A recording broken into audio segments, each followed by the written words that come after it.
అరే రాజమౌళి, నీ మీద రెండు తెలుగు రాష్ట్రాలే కాకుండా ఈ భారతదేశం మొత్తం కూడా నువ్వంటే ఒక రెస్పెక్ట్.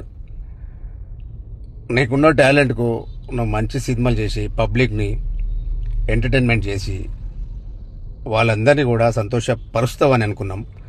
కానీ అరే రాజమౌళి, చూతేగా నువ్వు బాహుబలి సినిమా తీసినావు కదా రావులే, అందులో నువ్వేం చేసినావురా? దేవుళ్ళు నీకు ఇష్టం లేదా? దేవుళ్ళు టైంపాస్కా? వానరులు కూడా వానరులే. కానీ సీతమ్మ ఏందిరా? సీతమ్మ నీ మాట్లాడే మాట్లాడినారా ఇవి వ్యంగ్యంగా ఇదేదో? అంటే అంతకుముందు కూడా స్టార్టింగ్ నుంచి నువ్వు ఫోటోలు పెట్టుకొని నీ ప్రతి సినిమాకు నువ్వు ఇనాగ్రేషన్ చేసేసి కొబ్బరికాయలు కొట్టించిన సందర్భాలు లేవారా? ఆ రోజు పైసలు బికారి కానివి కాబట్టి ఆ రోజు అందరూ కూడా దేవుళ్ళు కనిపించరు.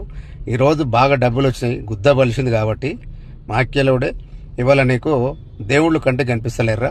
అట్లాంటప్పుడు నువ్వు ఓన్లీ హీరోలను పెట్టుకొని, లేకుంటే మీ ఫాదర్నో నువ్వో మీ ఫ్యామిలీ ఎవరైనా ఉంటే పెట్టుకొని సినిమాలు చేసుకోరా. ఈ దేవుళ్ళని ఎందుకు పెట్టుకుంటున్నావురా? ఆ దేవుళ్ళని కూడా ఒక సందర్భాన్ని సమయాన్ని బట్టి నువ్వు వాడుతున్నావు కాబట్టి ఇవాళ నీకు ఆ పేరు క్రేజ్ వచ్చిందిరా. చూస్తే రాజమౌళి, అట్లాంటి పిచ్చి పిచ్చి మాట్లాడకు బిడ్డ. నేను ఎవరు కూడా ఇడవరు. నీ మీద మంచి రెస్పెక్ట్ ఉండే, అది మొత్తానికి వెళ్ళిపోయింది బిడ్డ. తస్మాత్ జాగ్రత్త. ఇక నీ వెంట పడుతూనే ఉంటారు, నువ్వు చూస్తుండు బిడ్డ.